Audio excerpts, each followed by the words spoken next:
دنیاوی علوم بھی ضروری ہیں، لیکن سب سے پہلے جو دین کا علم ہے یہ علم ضروری ہے اور فرض ہے، اس کے بعد ہی ہم اپنے شب و روز کے اعمال کو ہم مکمل کر سکتے ہیں۔ ہمارے احباب کے پاس میں بھی، علماء کرام کے پاس میں بھی مسائل آتے ہوں گے۔ کل سے مستقل حرفہ ہو رہا ہے، حرفہ کیا ہے، مولانا صاحب حرفہ کیا ہے، مولانا صاحب اس کا مسئلہ کیا ہے۔ اب کچھ باتیں ایسی ہیں جو عوام پہ رائج ہیں کہ اگر اس سال میں کسی کا انتقال ہوا تو سربراہ سے پہلے کیا کہتے ہیں، حرفہ کرنا ہے۔ حرفہ میں کیا کریں گے، پتہ لگا چل اس میں چلا جائیں گے، ایک کو دوسرے سے ملائیں گے اور کہیں گے کہ جو روح گئی ہے اب ملا دیں گے ان چراغوں کو کہ روح جو پہلے سے جا کر کے یہ مل جائیں گے، یعنی چراغ ملائیں گے تو انہیں مل جائیں گے۔ اے اللہ کے بندے، اللہ نے ملائے تو ہمارے یہ چراغ 50 چراغ ملانے سے ملے گا، ہم چراغ میں ٹیوب لائٹ ملا دیں اسے کوئی فرق نہیں پڑنے والا ہے۔ اگر ہمارا درست نہیں ہے تو ہمارے چراغ ملانے سے کچھ نہیں ہونے والا ہے، یہ غلط طریقہ ہے۔ محترم حضرات، اب کچھ جگہ کیا ہے، کچھ لوگ سمجھتے ہیں، کہتے ہیں یہ بنائیں گے، وہ نہیں بنائیں گے، وہ کھانا بنائیں گے، وہ کھانا نہیں بنائیں گے، اور آج اگر ہم نے یہ دن پہلے اگر ہم نے فاتحہ دلا دیا تو کل نہیں دیں گے۔ محترم سامنے کا یہ سارے سوال کبھی بھی کر سکتے ہیں، نظر نیاز کبھی بھی کر سکتے ہیں، اور نیک کام کبھی بھی کر سکتے ہیں۔ تو محترم سامنے کرام، عرفہ اس معنی پر اگر کرایا جاتا ہے تو یقینی بہتر ہے، یقینی طور سے درست ہے کہ فاتحہ کیا جائے، نظر نیاز کیا جائے، اپنے جو مرحومین ہیں ان کو بخشا جائے، ان کی روح کو اللہ کی بارگاہ میں کچھ پڑھ کر کے بھیج کر کے بخشش کے لیے سوال بنا جائے۔ محترم سامنے کرام، تمہیں جس آیت کی تلاوت کی، اللہ تعالیٰ ارشاد فرماتا ہے کہ اللہ کے دنوں کی لوگوں کو یاد دلاؤ۔ آقا کریم صلی اللہ علیہ وسلم نے یاد دلایا کہ شب برات میں، رات میں بیدار رہو، اللہ کے بندوں عبادت کرو۔ اللہ کا شکر ہے ہم اور آپ بیدار رہتے ہیں اور رہنا بھی چاہیے، اور اسی طریقے سے جو پانچوں ایام ہیں اور ان کی راتیں ہیں اس میں بھی بیدار رہنے کی کوشش ہونی چاہیے۔ لیکن ہوتا یہ ہے عید کی رات میں ہم کپڑے کی سلائی میں، سوائی کی بنائی میں، سوائی کیسے بنے گی، کھانا کا کپڑا نہیں سلا گیا، ہمارا کپڑا نہیں سلا گیا، اگر ٹیلر نہ چلیں تو رات کو سلنے میں وہ گزار دیتے ہیں اور ہمیں تو کپڑا خریداری میں گزار دیتے ہیں۔ حالانکہ وہ جو رات ہوتی ہے وہ عبادت کی رات ہوتی ہے، انعام پانے والی رات ہوتی ہے، وہ رات ویسے نکل جاتی ہے۔ بقرعید کی رات جو ہوتی ہے وہ ہم جانور خریدنے میں یا پھر دعوت دینے میں اس رات کو ویسے ضائع کر دیتے ہیں، اور جو شب معراج ہے زیادہ ہمیں پروگرام کرا لیتے ہیں، اس کے بعد جا کر کے سو جاتے ہیں۔ لیکن قدر ابھی مسئلہ یہی ہے، شب برات بھی یہ ہے کہ ایک عام رواج یا رسم ایک بن چکی ہے، اس بنا پر ہمارے احباب بیدار رہتے ہیں۔ بہرحال اسی طریقے سے بیدار رہیں، کچھ پڑھیں اور اپنے مرحومین کو یاد کریں، پریشانی چھٹکارا پانے کی کوشش کریں۔ اسی طریقے سے پانچوں جو راتیں ہیں مبارک راتیں ہیں، اس میں بیدار رہنے کی ہم کوشش کریں۔ محترم سامنے کرام، اب میں اس رات کے تعلق سے چند معاملات اور کلمات بیان کر دوں اور اس کے بعد میں پھر اس محفل کا اختتام کر دیا جائے۔ محترم سامنے کرام، میرے آقا نے ارشاد فرمایا، قولوا لا الہ الا اللہ تفلحوا، لا الہ الا اللہ پڑھو، کلمہ پڑھو، کامیاب ہو جاؤ گے۔ تو پتہ چلا ہمیں آج کی رات میں کلمہ شریف کہ لا الہ الا اللہ محمد رسول اللہ یہ زیادہ سے زیادہ پڑھنا چاہیے۔ محترم سامنے کرام، یہ دوسرا کلمہ جو ہے کلمہ شہادت ہے، اس کو ہمیں زیادہ پڑھنا چاہیے۔ تیسرا کلمہ جو ہے سبحان اللہ والحمد للہ ولا الہ الا اللہ واللہ اکبر ولا حول ولا قوت الا باللہ العظیم۔ سیدی سرکار اعلیٰ ارشاد فرماتے ہیں کہ یہ جو کلمہ ہے یہ 72 بلاؤں کے دفعیہ کے لیے ہے، جو اس کو پڑھے گا وہ 72 مصیبتوں سے، 72 وباؤں سے، 72 بلاؤں سے وہ محفوظ ہو جائے گا۔ وہ اس تیسرے کلمہ کی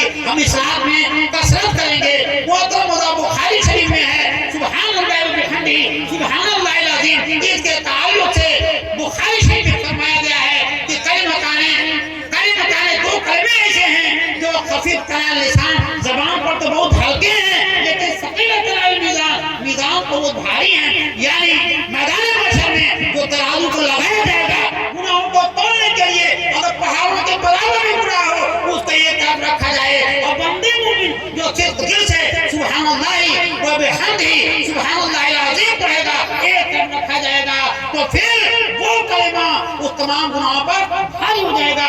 بخاری شریف یا ختم بخاری کا پروگرام جو علماء کرام ہمارے مجاہدین کرتے ہیں تو یہی آخری حدیث شریف پڑھا کر کے بخاری شریف کا اختتام کیا کرتے ہیں محترم سامعین کرام. اور اس کے علاوہ ہم اعتراف میں اگر اللہ نے توفیق دی ہے ہمیں معلوم ہے وہ صلاۃ التسبیح پڑھیں گے, صلاۃ التسبیح پڑھیں گے. اپنے علماء سے معلوم کرنا ہے اس کے بارے میں صحابہ کرام نے فرمایا ہے کہ زندگی میں کم سے کم ایک بار تو ضرور پڑھ لینا چاہیے. نہ زندگی میں ہو تو سال میں ایک بار پڑھنا چاہیے, سال میں نہیں ہے ایک مہینے میں پڑھنا. اس طریقے سے یہ کہ واجب مطلب جس طریقے سے ہو, چاہے دن میں ہو, چاہے ہفتے میں ہو, چاہے مہینے میں ہو, چاہے سال میں ہو, یا کم سے کم زندگی میں ایک بار اس کو ضرور پڑھ لینا چاہیے. اور محترم حضرات آج کی رات میں کوشش کر کے اگر ایک جھپکی لے لیں پھر اس کے بعد تہجد کی نماز بھی پڑھیں اور نفل نماز پسند کریں. لیکن جو حضرات کیا میں سمجھ رہا ہوں ابھی اپنے گاؤں میں کہا آیا ہوں کہ میں خود گاؤں میں نہیں کہہ سکتا ہوں جب سے بالغ ہو تب سے میری کوئی فرض نماز قضا نہ ہو. محترم حضرات ایک بار سلطان شمس الدین التمش کا وہ آتا یاد آتا ہے کہ جب ان کے پیر مرشد حضرت خواجہ عبدالرحمن بختیار کاکی رحمۃ اللہ تعالی علیہ دنیا تشریف لے گئے, جنازہ تیار ہو گیا تو حضرت وصیت یہ کیے تھے جس آدمی کے اثر کی 4 رکعت سنت غیر مقدر قضا نہ ہو, تہجد کی نماز قضا نہ ہو, وہ آدمی نماز جنازہ پڑھائے گا. جب ان کی نماز جنازہ کی تیاری ہو گئی اور مولوی نے اعلان کیا حضرت کی وصیت ان کی نماز جنازہ وہ پڑھائے گا جس سے تہجد کی نماز قضا نہ ہو, جس کے اثر کی 4 رکعت غیر مقدر سنت وہ قضا نہ ہو وہ پڑھائے گا. محترم حضرات پتہ چلا سفید کھڑی ہیں, ہزاروں کا کھاتے کا سمندر موجود ہے لیکن کوئی آگے نہیں پڑھا کیونکہ ایک ولی کی بات تھی, ولی کامل کی بات تھی, آگے نہیں پڑھا ہے. بہت دیر سناٹا تاری رہا. اس کے بعد میں تو ایک آدمی نکلا وہ کوئی وقت عالم دین نہیں تھا, کوئی فقیر نہیں تھا, وہ تھا سلطان شمس الدین التمش. اور آگے آلما کہتے حضور روتے ہوئے آپ میرے راز کا اپنے فاش کر دیا. اے لوگوں میں وہ آدمی ہوں, میں وہ انسان ہوں کہ میں اپنے تہجد کا معمول چھوڑا نہیں. فرض کو فرض ہے, اصل کی 4 سنتیں ہیں جو سنتیں غیر مقدرہ ہے اس کو پھر میں چھوڑا. تائیے بادشاہ ہوتا تو کہیں نہ کہیں ہم دنیا میں ضرور پھنسے ہوئے, دنیا میں پھنسے ہوئے, دنیا ہمارے سینے بھری ہوئی ہے اور ہم دنیا میں پھنسے ہوئے. میرے بھائی ہیں, ہمیں اور آپ کو اللہ رسول کے فرمان پر لبیک کہنا ہوگا. اپنی زندگی کی حفاظت کے لیے یہ مقبول راتیں آتی ہیں. ان راتوں میں رو کر کے اپنے گناہوں کی معافی تلافی کرا کر کے اور پھر اپنے کو پاک صاف ستھرا کر کے ہی دنیا سے ہم اگر رکھتے سر باندھیں تو یہ بہتر ہے اور اچھا ہے. محترم حضرات تعلیم ضروری ہے ہماری ماں بہنوں کے لیے بھی. ابھی بات ایک جگہ ہو رہی تھی تو ہوا کہ عورتوں کے لیے جلسے کیے جائیں اور خصوصی طور سے عورتوں کو مسائل بتائے جائیں, ورنہ ہوتا یہ ہے بڑے بڑے اجلاس ہوتے ہیں, بڑے بڑے خطبہ ہوتے ہیں اور جو خطبہ ہوتے ہیں وہ آتے ہیں اپنے اعتبار سے وہ تقریر کرتے ہیں, نعرہ وغیرہ دور لگ جاتا ہے, لیکن ماں بہنوں کے لیے کوئی ایسی بات نہیں ہو پاتی ہے جس کی وجہ سے خاطر خواہ ان کی صلاح نہیں پاتی ہے. اور پھر دوسری بات ہوتی ہے کہ بڑے بڑے جلسے ہوتے ہیں تو پھر ہماری ماں بہنیں آتی ہیں اس میں خالہ بوبو پھوپھا اور دیدی اسی میں بات وقت گزر جاتا ہے.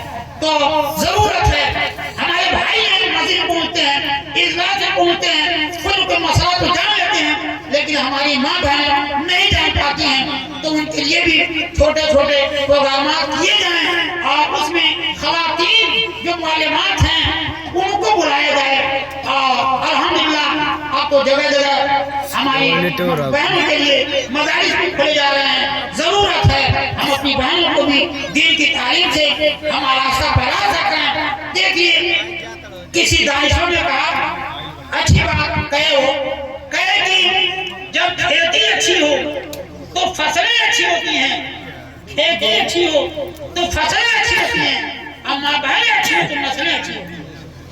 کھیتی اچھی ہو تو فصلیں اچھی ہوتی ہیں, ماں بہنیں تعلیم یافتہ ہو دیندار ہو تو نسلیں اچھی ہوتی ہیں. ایک بھائی اپنے گھر کو سنبھال پانا, کبھی کبھی تو آدمی اپنے ہی نہیں سنبھال پاتا ہے. ہاں اللہ فضل فرمائے, یہ نفس ہمارا سب کے اندر ہے. قرآن کریم میں اللہ ارشاد فرماتا ہے ان النفس لامارۃ بالسوء الا ما رحم ربی, ان النفس لامارۃ بالسوء الا ما رحم ربی.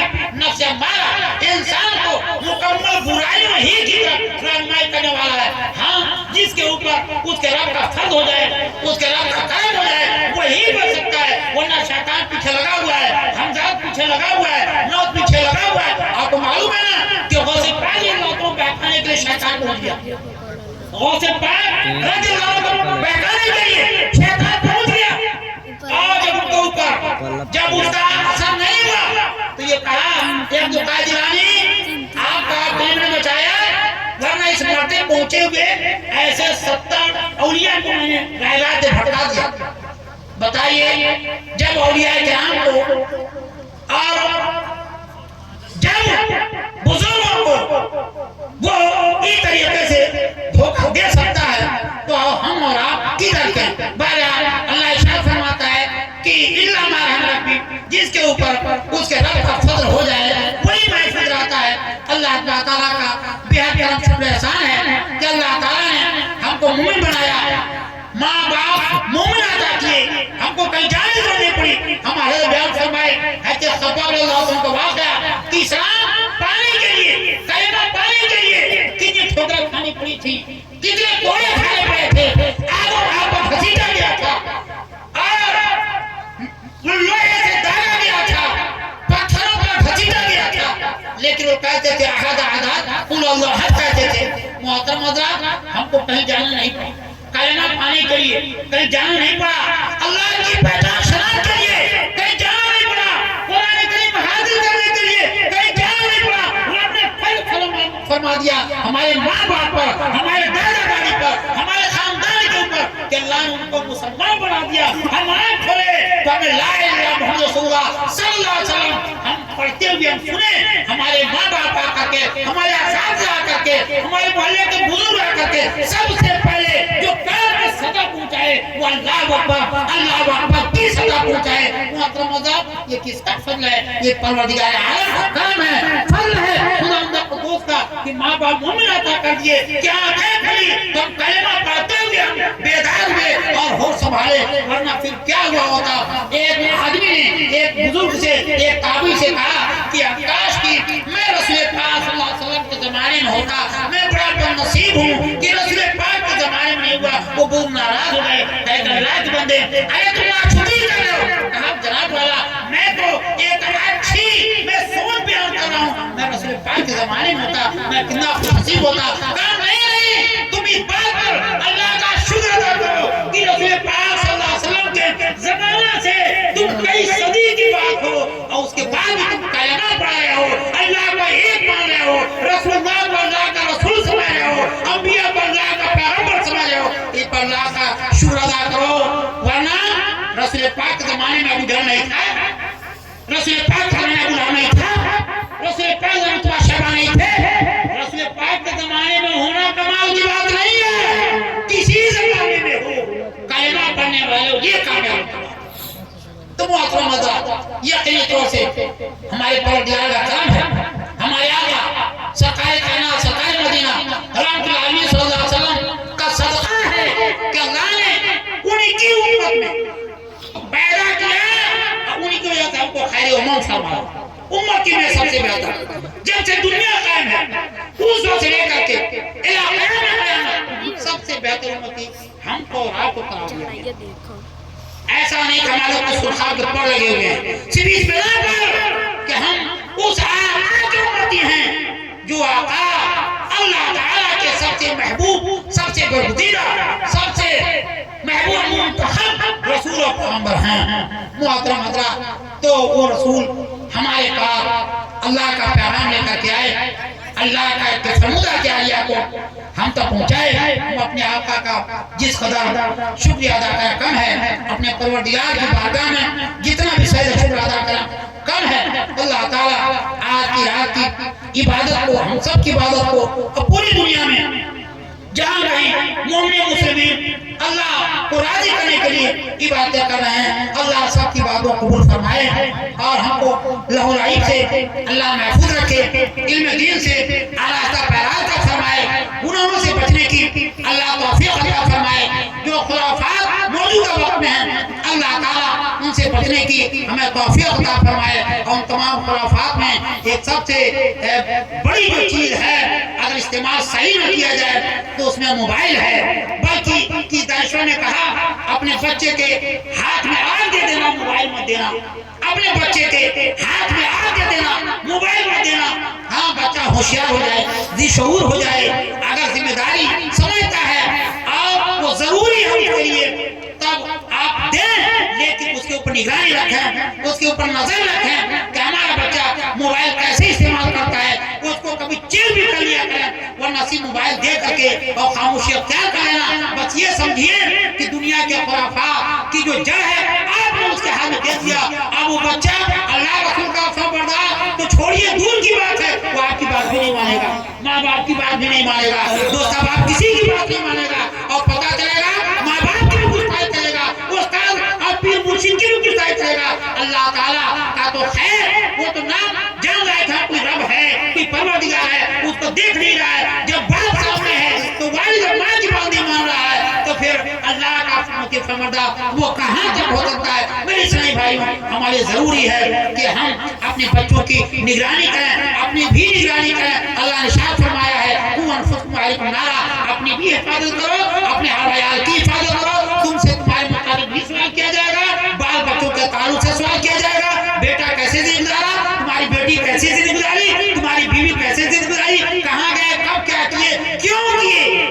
یہ سب سوال کیا جائے گا.